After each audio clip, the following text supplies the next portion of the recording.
आज हम प्लानिंग के बाद ऑर्गेनाइजिंग कॉन्सेप्ट को समझेंगे। ये भी एक बहुत ही महत्वपूर्ण कॉन्सेप्ट है अकाउंटेंसी के बुक मतलब बिजनेस स्टडीज में। बट जो लोग ये कॉमर्स पढ़ते हैं उसके लिए हमने ऑर्गेनाइजिंग का जिक्र कर रहा हूँ। तो इसमें जो है हम लोग क्या पढ़ेंगे, मतलब पहले तो हम ये बात समझ लीजिए कि ये लेसन नहीं है हमको कोरोना, ठीक ना? ढेर मार्क्स मत ये राम after studying this chapter you should be able to know. इस लेसन को पढ़ने के बाद आप इस चीज को समझाएंगे कि ऑर्गेनाइजिंग का मतलब क्या होता है, इसके कैरेक्टरिस्टिक्स फीचर्स क्या हैं और इसका इस्तेमाल कहाँ करते हैं, ये इम्पोर्टेंट है। Number one, organizing is an important function of management to enable people to work efficiently.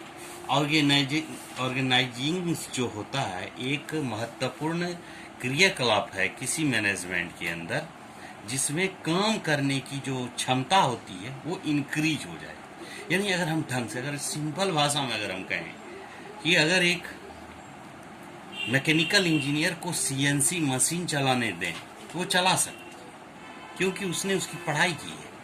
अगर हम उसको अकाउंट्स में बिठा देंगे कि आप खाता बही का काम कीजिए, वो नहीं कर पाएगा, क्योंकि हमने ऑर्गेनाइजिंग ठीक नहीं किया। यानी सही जगह पे सही लोगों को सही प्रकार से काम को प्रोग्रेस डालना ही ऑर्गेनाइजिंग कहलाती है।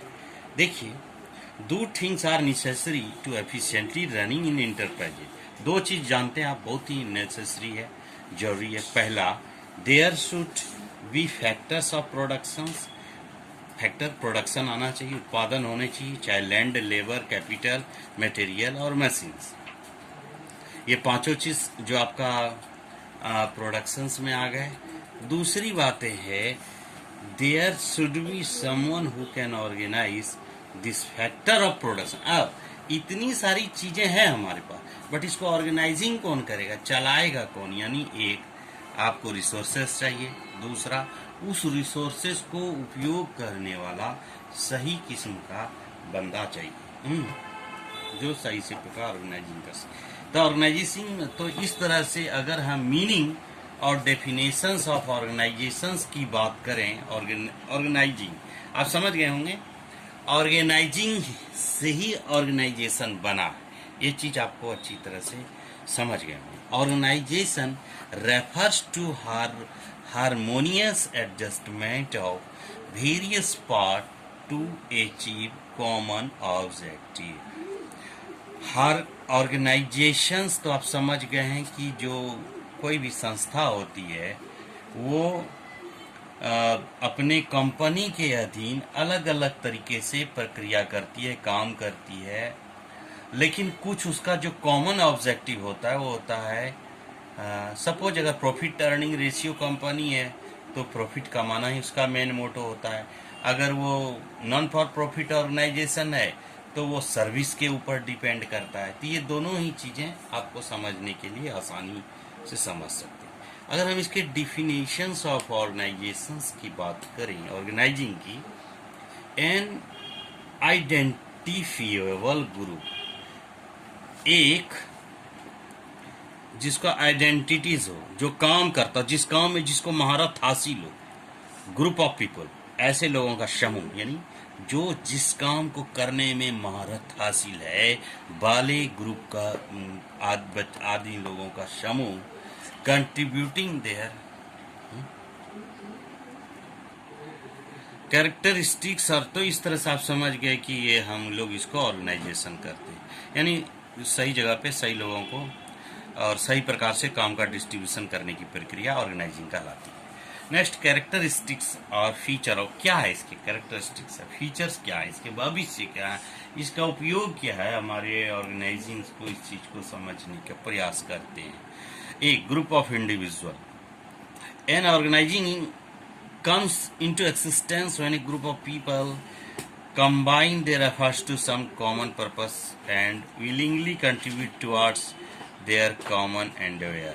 यानी कि ये जो एक ऐसे ग्रुप का समूह होगा जो इंडिविजुअल होगा, यानी एक लोग होंगे जो सारे लोगों को सही प्रकार से काम को सौंपेंगे और वो उस काम को सही प्रकार से ऑर्गेनाइज करेगी। ऐसा आप देखे भी होंगे जनरली अपने डेली लाइफ में भी, दैनिक जीवन में, कि जो एक ही घर के अगर 4 मालिक हो तो घर का वृद्धि बरकत में भारी दिक्कत होती है। कंपनी में 4 मालिक हो तो कंपनी का भट्टा बैठना तय है। लेकिन अगर एक मालिक है तो वो सही प्रकार से वो सही तरीके से उसको एनालिसिस करके सही प्लेस पे सबको भेज सकती है।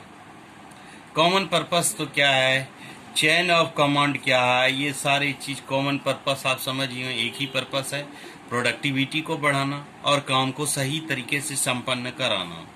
चेन ऑफ कमांड, एक आदमी को आप कमांड देंगे, एक व्यक्ति अगर 10 ग्रुप को अगर कंट्रीब्यूट कर रहा चला रही है और 10 को एक ही कमांड दिया जा रहा है सही प्रकार से तो काम करेगी। लेकिन अगर सोचिए कि एक ही इंडस्ट्रीज के 4 अगर मालिक हैं और एक लेबर को 4 लोग कमांड दें कि आप ये मशीन चलाइए, दूसरा बोलेगा मशीन मत चलाइए, तो कैसे होगा? आखिर वो व्यक्ति क्या करेगी? तो यहाँ पे आप जो ग्रुप ऑफ इंडिविजुअल्स की ज़रूरत है। कॉमन पर्पस प्रोडक्टिविटी को इंक्रीज कराना है। चेन ऑफ कमांड देने में आपका बात को सुनेगा लोग और काम सही प्रकार से होगा। वर्टिकल एंड हॉरिजॉन्टल रिलेशनशिप होगा, एक दूसरे के बीच क्षैतिज और ऊर्ध्वाधर रिश्ता बनेंगे बिल्कुल सही प्रकार से। काम का आप सही प्रकार से डिवीजन कर पाएंगे। जो जिस तरीके के व्यक्ति हैं आप उसको उसी प्रकार के काम को कंट्रीब्यूट करा पाएंगे। डायनामिक्स ऑफ ऑर्गेनाइजेशंस होगा, इससे आपके ऑर्गेनाइजेशंस की डायनामिक्स काफ़ी इंक्रीज होगी, प्रोडक्टिविटी बढ़ेगी, कंपनी प्रॉफिट में जाएगी। और प्लरिटीज ऑफ पर्सन्स होगा, ऑर्गेनाइजेशन से यूनिवर्सल प्रोसेस होगा। और ये एक तरह से हम कह सकते हैं ये एक सार्वत्रिक प्रोसेस है, यानी जिस भी इंडस्ट्रीज में इस प्रोसेस को अगर फॉलो किया जाए वो इंडस्ट्रीज 100% डेवलप करेंगे। Simple. Significance of importance of organisations और ऑर्गेनाइजिंग्स और एडवांटेज ऑफ ऑर्गेनाइजिंग। फायदा, ऑर्गेनाइजिंग के क्या फायदे होते हैं इसके बारे में सुनते हैं, या इसके क्या लाइटिंग है, क्या इफेक्ट है, क्या चरित्र चित्रण नहीं बल्कि क्या इस चीज से हम समझ सकते हैं। दिख रहा है ना?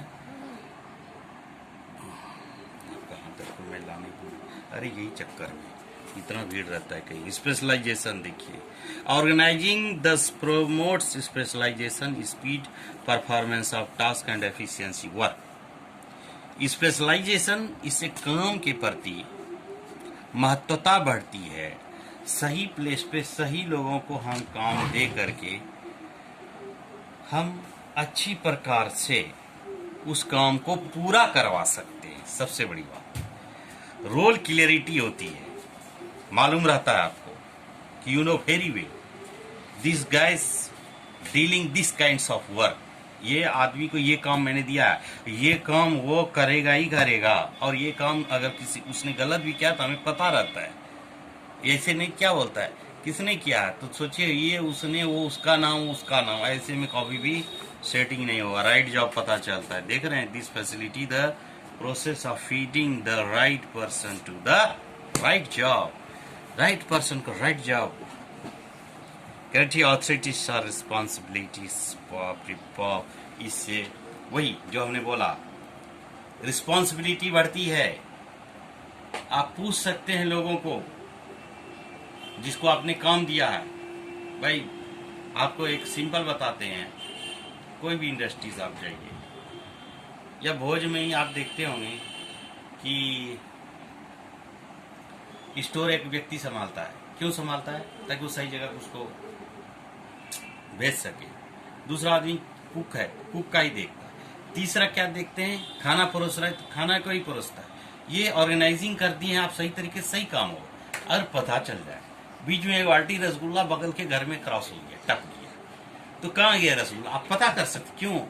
क्योंकि उसमें से 4 लोग ही जो रसगुल्ले को डिस्ट्रीब्यूट कर रहे हैं। उस 4 में से भी एक ही आदमी है जो रसगुल्ले जैसे जो बर्तन है उसको पकड़ करके चला रहे हैं। तो आप पूछ सकते भैया एक बाल्टी रसगुल्ला गायब हो गया कैसे है, आप पूछ सकते हैं। मैं छोटा एग्जांपल से आपको समझाया।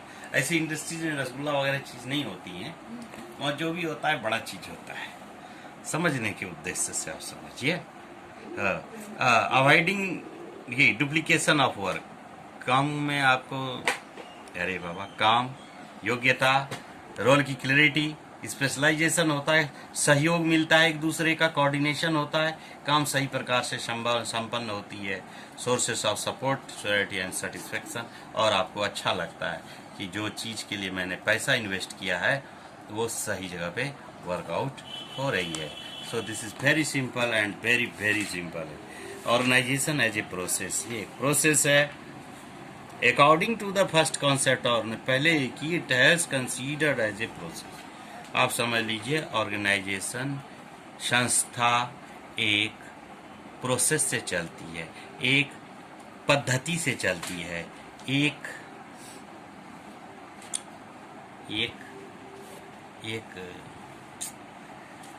सिस्टम से चलती है, एक नियम से चलती है, जिसको हम लोग ऑर्गेनाइजिंग कहते हैं. अब इसमें आप step in the process of organisation, काम को डिवाइड कीजिए, ग्रुपिंग जॉब्स एंड डिपार्टमेंट्स और स्टेबलाइजिंग अथॉरिटीज रिलेशंस. देखिए सारे एक्टिविटीज हैं, लेकिन यहाँ पर जो ध्यान देने वाली बात, अगर इतने सारी बातों का अगर हम निचोड़ निकालें तो की पॉइंट्स टू रिमेंबर आती है. Organising is a managerial function. लेकिन ये बात तो ध्यान रखिए, जो भी चीज़ आप बिजनेस स्टडीज में कर रहे हैं ये सब मैनेजरियल फंक्शन है. अब management is what manager does, जो मैनेजर करता है मैनेजमेंट कहलाती है. तो ये मैनेजरियल फंक्शन है, क्योंकि लेबर ही लेबर को कमांड देगा तो सुनवे नहीं करेगा. तो वो करता है ना टीचर को, हम एक बार विद्यार्थी को बोले कि कह दे रही उसको ऐसा करेगा, बोलता सर मैं कहूँगा सुनेगा ही नहीं आपका ही, क्योंकि मैं टीचर मेरा सुनेगा. कमांड है जो इम्पोर्टेंट चीज़ है, तो यहाँ पे मैनेजर कमांड देती है. Planning and it's concern with the arrangement of resources, human, physical, structural and the purpose of attending the plans made by the management. यानी जो कुछ मैनेजमेंट योजना बनाती है उस योजना को सही तरीके से, सही संसाधन के द्वारा, सही लोगों से काम लेते हुए, भौतिक रूप से या बनावटी तरीके से, या व्यवहारिक बनावटी मतलब स्ट्रक्चरल तरीके से जिस काम को मैनेजर संपन्न कराती है उसको ऑर्गेनाइजिंग कहते हैं. ये याद रखना. The process of included deciding the work, इसमें काम को भी डिसाइड करने के तौर तरीके होते हैं, और जो काम आप करवाते हैं वो सही फी भी देते हैं, और एक तरीके से एक दूसरे के बीच सहयोग होती है. हाँ. और आगे के हम आपको इसी चैप्टर्स में जैस ब्राउन का पढ़ाएंगे कि फॉर्मल ऑर्गेनाइजेशंस क्या होता है. जैसे फॉर्मल और इनफॉर्मल के बारे में आप जिक्र करेंगे हम इसमें.